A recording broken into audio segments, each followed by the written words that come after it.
Bem-vindos à aula 2 de matemática do módulo 2. A gente vai continuar hoje vendo trigonometria, então, e agora a parte de ciclo trigonométrico. Vamos ver o que a gente pode fazer com o que a gente aprendeu até agora. Então, primeiro, vamos ver umas noções fundamentais aqui para a gente poder entender o que tem mais para frente. Vocês vão ver isso aqui melhor no módulo 3, quando vocês forem estudar plano cartesiano, propriamente. Mas eu vou só dar uma pincelada aqui no que é plano cartesiano. Vocês têm que saber que existe uma coisa chamada reta real, que é basicamente essa reta aqui, e ela é toda graduada. Ela vai de 0, 1, 2, 3, 4, 5, até infinito, e vai para os negativos também. 0, menos 1, menos 2, menos 3, menos infinito. O plano cartesiano é a junção de duas retas reais, uma na horizontal e uma na vertical. Então essa reta aqui, ela vai até infinito e menos infinito também. E elas se cruzam exatamente no ponto zero, que é a origem. Elas se cruzam na origem. E essa reta horizontal eu vou chamar de eixo x, que é o eixo das abscissas, e essa reta vertical é o eixo y, que é o eixo das ordenadas. Vocês vão ver isso melhor no módulo 3. Outra coisa que a gente tem que ter noção é o que é circunferência. Novamente, vocês vão ver isso aqui melhor no módulo 1, em geometria plana. Mas aqui vamos ver só alguns conceitos básicos. Para a circunferência, para o que a gente vai precisar aqui, a gente tem que entender o que é raio. Então, a distância da origem até a extremidade da circunferência a gente vai chamar de raio. E a distância entre uma extremidade e outra, passando pela origem, a gente vai chamar de diâmetro. E pela própria imagem a gente consegue ver essa relação aqui, que o diâmetro então vai ser duas vezes o tamanho do raio, como vocês podem ver aqui. Esse aqui é o raio, isso tudo é o diâmetro. E se você pegar esse pedacinho, cabe ele duas vezes aqui dentro. E como vocês puderam ver, essas duas retas que estão se cruzando aqui, que a gente viu lá atrás, que é o plano cartesiano, dividiu essa circunferência exatamente em quatro partes iguais, que nós vamos chamar de quadrantes. Esse que a gente está vendo aqui é o primeiro quadrante. E ele vai de 0 até 90 graus. Então, todos os ângulos de 0 a 90 graus estão aqui dentro do primeiro quadrante. De 90 até 180, perceba que é somando 90 também. 90 mais 90, 180. Então, todos os ângulos de 90 até 180 estão aqui dentro do segundo quadrante. Mesma coisa para o terceiro quadrante, 180 mais 90, 270. Todos os ângulos entre 180 e 270 dentro do terceiro quadrante e todos entre 270 e 360 dentro do quarto quadrante. E perceba aqui que o 360 vai coincidir em cima de onde era o ângulo zero. Mais para frente a gente vai ver como a gente trabalha com isso. Chegando mais para frente, a gente está vendo aqui que o ângulo zero está no mesmo lugar aqui que o ângulo de 360. Então, a gente vai falar que esses ângulos são congruentes. O que isso quer dizer? Um ângulo é zero, o outro ângulo é 360, mas no ciclo trigonométrico eles vão estar no mesmo lugar. Mas a gente não pode falar que eles são o mesmo ângulo, a gente tem que falar que eles são ângulos congruentes. E aqui a gente pode ver então o ciclo trigonométrico completo, de 0, 90, 180, 270, 360 e dividido em quatro quadrantes. Com isso aí que a gente viu e com as noções de o que é seno, cosseno da aula 1, vamos ver como a gente coloca o seno e cosseno dentro do ciclo trigonométrico. Eles pegaram uma circunferência de raio 1, ou seja, esse raio aqui é igual a 1. Aí, como vocês podem ver, nas extremidades é sempre 1. Aqui é menos 1 porque está antes do zero, né? Lembra lá da reta real. E aqui menos 1 porque está antes do zero. Então tá. Eles pegaram a circunferência de raio 1 e montaram todos os senos e cossenos aqui dentro. Como? Definir que o raio é 1. Seno é cateto oposto sobre hipotenusa, certo? Isso aqui é um triângulo retângulo, tá vendo? O ângulo de 90 está aqui. E oposto ao ângulo de 90 é o raio. Então, o próprio raio vai ser a hipotenusa desse triângulo aqui. Esse triângulo vai ser repetido aqui para todos os quadrantes. Cateto oposto, que é esse lado aqui, sobre a hipotenusa. Então, fica cateto oposto sobre 1, porque o raio é 1, né? Então, o seno vai ser o próprio cateto oposto. Então, esse eixo todo aqui, que era o eixo y para a gente lá atrás, ele vai ser o eixo dos senos, porque o raio sempre, a hipotenusa sempre vai ser 1. E mesma coisa para o cosseno. O cosseno não é cateto adjacente sobre a hipotenusa, só que a gente viu que o raio, que é a hipotenusa, vale 1, então é cateto adjacente sobre 1, que é o próprio cateto adjacente. Então, esse eixo todo aqui que a gente viu que era o eixo x, vai ser o eixo dos cossenos. E como vocês podem ver, então, o seno vai variar de menos 1, que é o valor mínimo dele, até mais 1, que é o valor máximo dele.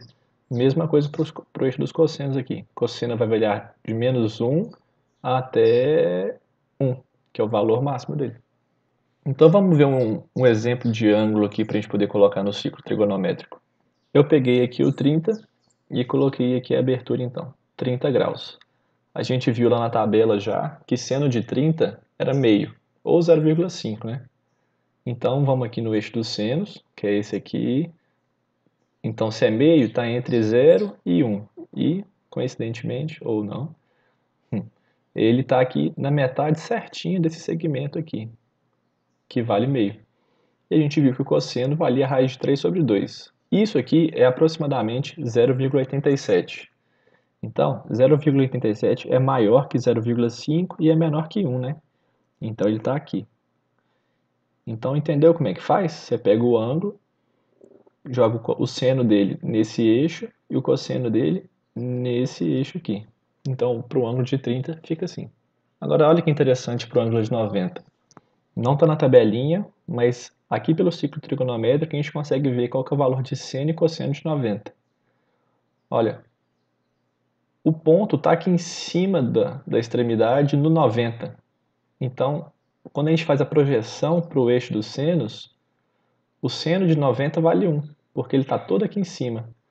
E quando a gente faz a projeção no eixo dos cossenos, a gente vê que o cosseno de 90 vale 0, porque ele não tem nenhum pedacinho fora do eixo dos senos para a gente poder projetar aqui no eixo dos cossenos. Então, igual a gente pode ver aqui, seno de 90 vale 1, cosseno de 90 vale 0. Agora, 150. 150 é um ângulo que está no segundo quadrante. Isso aqui, mais para frente, vocês vão aprender como acha. O seno de 150 é o mesmo de 30, vale meio. Então está aqui, marco meio aqui. E o cosseno de 150 vale menos 0,87. Então, ele está desse lado aqui da reta real dos cossenos.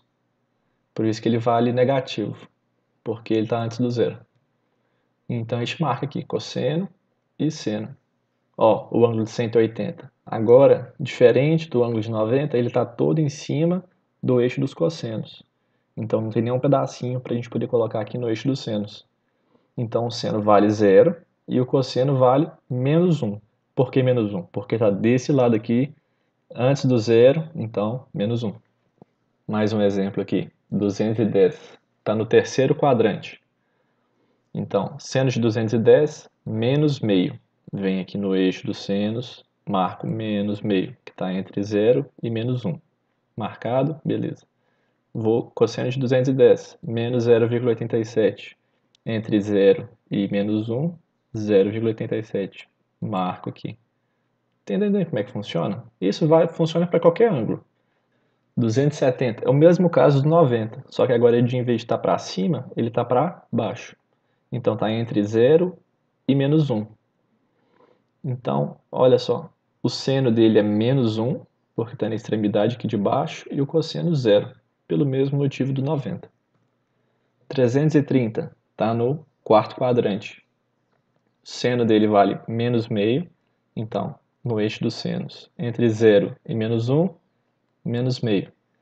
E o cosseno vale mais 0,87, então está entre 0 e 1 positivo, 0,87. Está aqui, marquei. E o caso do 360. que vai ser o mesmo do zero. Não são ângulos iguais, são ângulos congruentes. Então, o seno de 360, como está todo aqui em cima dos cossenos, não tem pedacinho para o seno. Então, fica sendo como zero. E, como está todo aqui em cima, na extremidade 1, cosseno de 360 vale 1. Você pode perceber que o seno de zero é zero e cosseno de zero é 1 também, porque são ângulos congruentes, então funciona a mesma coisa. Agora, o que é a tangente? Em geometria plana, vocês vão ver que tangente é uma reta que toca a circunferência ou qualquer outra curva em somente um ponto.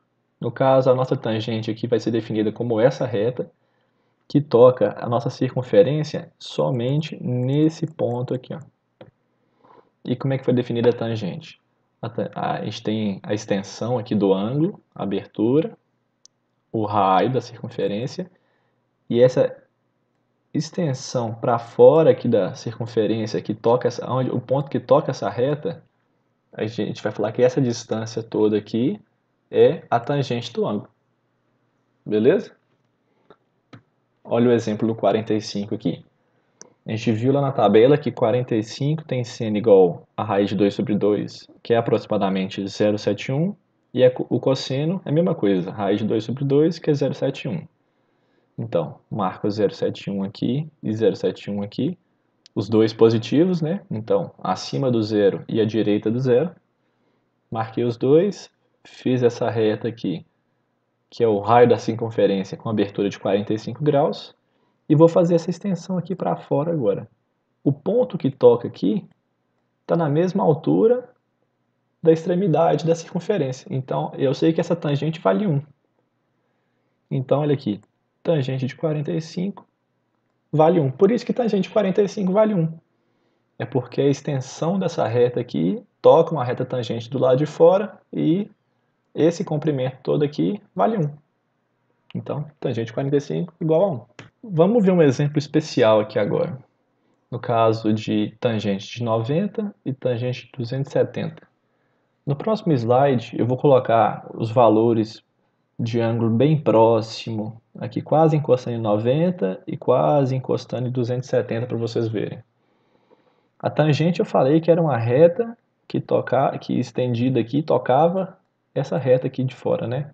Você pode ver quanto maior o ângulo, então, mais lá em cima, nem aparece aqui, mas mais lá em cima na reta ele vai tocar. Então os valores de tangente vão crescendo muito. No caso do 89 aqui, ele toca a reta lá em cima. E no 90, então, que é uma reta paralela a essa reta aqui, não vai tocar ela nunca. Então vocês vão ver que 90 e 270, que também está na reta paralela aqui a essa, não vão ter tangente, de acordo com essa tabela aqui, ó. Olha só, 89 já tem uma tangente bem grande, né? Então vou aproximar o 89 até quase chegar em 90.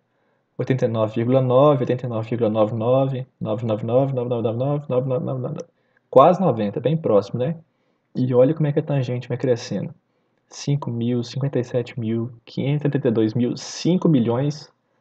Então vai crescendo muito. Quando chega em 90, como ela não toca, então é indefinido. Não é que a tangente de 90 é infinito. A tangente de 90 é indefinido. E a mesma coisa vale para o 270, como vocês podem ver aqui. Então, um resuminho aqui. Eu não acho interessante que vocês decorem isso aqui, porque é bem intuitivo quando vocês montam e conseguem perceber isso. Mas aqui a gente tem um resuminho de como funcionam os sinais de cosseno, cosseno e tangente em cada quadrante. Aqui a gente tem o que é o seno, o que é o cosseno e o que é a tangente. Olha só, no primeiro quadrante, que é esse aqui, seno positivo, ou seja, os senos vão estar aqui, marcados aqui, e os cossenos são positivos também, então marcados aqui. E a tangente positiva. Por que positiva? Porque as tangentes vão estar marcadas acima desse ponto aqui. Então, acima desse ponto, que é o zero, as tangentes são positivas. Então, segundo quadrante, seno positivo, que são os ângulos que vão estar aqui, né? Então, fazendo a projeção aqui, os senos são positivos, os cossenos são negativos, por quê? Fazendo a projeção aqui, o cosseno está antes do zero, por isso que ele é negativo. E a tangente? A tangente também é negativa. Porque um ângulo aqui, eu não vou estender ele para cá, porque eu não vou tocar tangente nunca, né? Eu vou estender ele para cá. E quando eu faço essa extensão aqui, ele toca a tangente no ponto negativo dela, abaixo do zero, tá vendo? Então, ângulos do segundo quadrante têm tangente negativa. Terceiro quadrante, que são esses ângulos que estão aqui entre 180 e 270. Seno negativo, porque a projeção nesse eixo aqui cai no negativo abaixo do zero.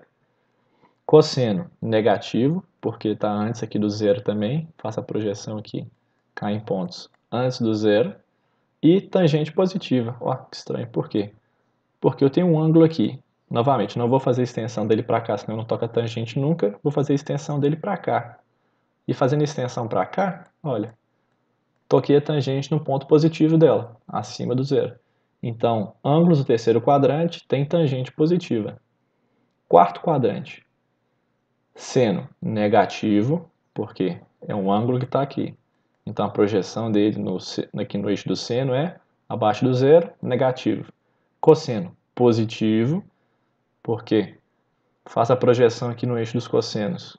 Está na frente, à direita do zero. Então, positivo. E a tangente? Negativa, porque esse ângulo que está aqui, vou fazer a extensão dele em direção à reta tangente. Fiz a extensão, tocou no ponto negativo, abaixo do zero. Então, tangente no quarto quadrante, negativo também. Então, esse é o básico de ciclo trigonométrico. A gente vai ver como é que ele se transforma quando a gente troca esses ângulos para π. A gente vai ver o que é π também. Mas aqui o que a gente tem aqui é o suficiente para vocês fazerem exercício e fixar esses conceitos de o que é o eixo do seno, o que é o eixo do cosseno, em quais quadrantes cada ângulo vai ter cosseno ou seno negativo, positivo, por quê, e como é que você joga a tangente desses ângulos aqui para poder achar se ela é positiva ou negativa também. Então eu vou passar a lista de exercício e vocês trabalham em cima disso aí. Valeu!